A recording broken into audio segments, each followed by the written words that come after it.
उत्तर प्रदेश उपचुनाव में कांग्रेस के हाथ में समाजवादी पार्टी ने फिर 2 सीटें दी हैं। सीट भी ऐसी चुनकर दी जिन पर कांग्रेस का परफॉर्मेंस पहले से ही बहुत खराब है। समाजवादी पार्टी की नीयत बताती है वो अपनी जमीन पर कांग्रेस को कब्जा नहीं करने देना चाहती, इसलिए सुरक्षित सीट अपने पास रखकर नामी इंडिया गठबंधन के नाम पर चुनाव लड़ने का ढोंग किया जा रहा है। उत्तर प्रदेश की 9 विधानसभा सीटों पर उपचुनाव के लिए शुक्रवार से नामांकन किए जाएंगे।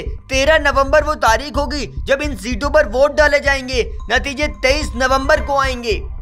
उत्तर प्रदेश की इन 9 सीटों पर उपचुनाव होने हैं।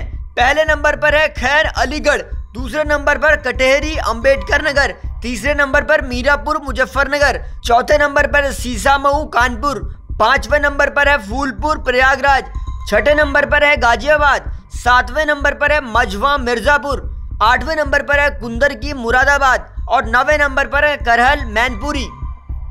और वहां बीजेपी ने मतदान को 13 नवंबर से आगे बढ़ाकर 20 नवंबर करने की मांग भी कर दी है। बीजेपी के नेताओं का कहना है कि 15 नवंबर को कार्तिक पूर्णिमा स्नान का त्योहार है और इस वजह से वोटर अपने मत का इस्तेमाल नहीं कर पाएंगे। स्नान के लिए श्रद्धालुओं को बड़ी संख्या में प्रयागराज पहुंचना होगा, जिसकी वजह से वोटिंग प्रतिशत प्रभावित होगा। इसलिए बीजेपी चुनाव आयोग से वोटिंग की तारीख को आगे बढ़ाने की लगातार अपील करने में जुटी है। यूपी उपचुनाव में समाजवादी पार्टी और कांग्रेस के बीच गठबंधन का फॉर्मूला तय हो चुका है। अखिलेश यादव की पार्टी 8 सीटों पर तो कांग्रेस 2 सीटों पर चुनाव लड़ने को तैयार है।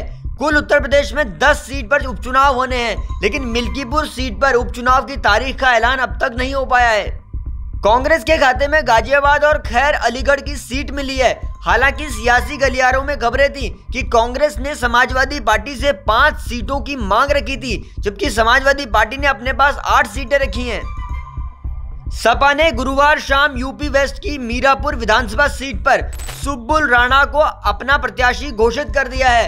इससे पहले सपा मझवा विधानसभा सीट से डॉक्टर ज्योति बिन, सीसामऊ विधानसभा सीट से नसीम सोलंकी, करहल विधानसभा सीट से तेज प्रताप यादव, मिल्कीपुर से अजीत प्रसाद, कटेहरी से शोभावती वर्मा और फूलपुर से मुस्तफा सिद्दीकी को प्रत्याशी घोषित कर चुकी है। एक नजर साल 2022 के विधानसभा चुनाव के नतीजों पर डाल लेते हैं, जब गाजियाबाद और खैर सीट पर कांग्रेस को बुरी हार का सामना करना पड़ा था। तब कांग्रेस चौथे स्थान पर रही थी। समाजवादी पार्टी का प्रत्याशी दूसरे नंबर पर रहा था, जबकि खैर विधानसभा सीट पर आरएलडी के प्रत्याशी रहे थे। तब यूपी विधानसभा में सपा और आरएलडी गठबंधन में थी। 2022 में गाजियाबाद के नतीजे देखें तो पता चलता है बीजेपी को सबसे ज्यादा 1.5 लाख वोट मिले थे। समाजवादी पार्टी को लगभग 44,000 वोट मिले, बसपा को लगभग 32,000 वोट मिले। कांग्रेस 11,000 वोट के साथ चौथे स्थान पर रही और इस बार यही सीट उपचुनाव में कांग्रेस के पास है।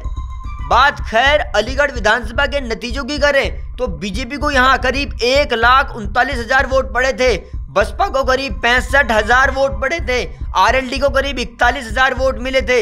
यहां भी कांग्रेस चौथे स्थान पर रहकर महज 1500 वोट हासिल कर पाई थी। ऐसे में कांग्रेस और समाजवादियों का गठबंधन जरूर हुआ हो, लेकिन कांग्रेस को ऐसी सीटें अखिलेश यादव ने पकड़ा दी हैं जिनका परफॉर्मेंस पहले से ही खराब रहा है।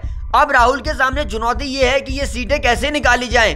वहीं लोकसभा चुनाव के नतीजों से अखिलेश ने हर किसी को चौंकाया है। यूपी में सपा के 37 सांसद लोकसभा पहुंचे हैं। अखिलेश कॉन्फिडेंट हैं, अपने पीडीए के फॉर्मूले पर हाथ में संविधान वाले दांव के साथ तैयार हैं। इसलिए उपचुनाव में वो योगी को सीधी कड़ी टक्कर देने वाले हैं। उत्तर प्रदेश उपचुनाव से जुड़ी एक एक खबर सबसे पहले हम आपको दे रहे हैं। आप देखते रहिए बस जनसत्ता।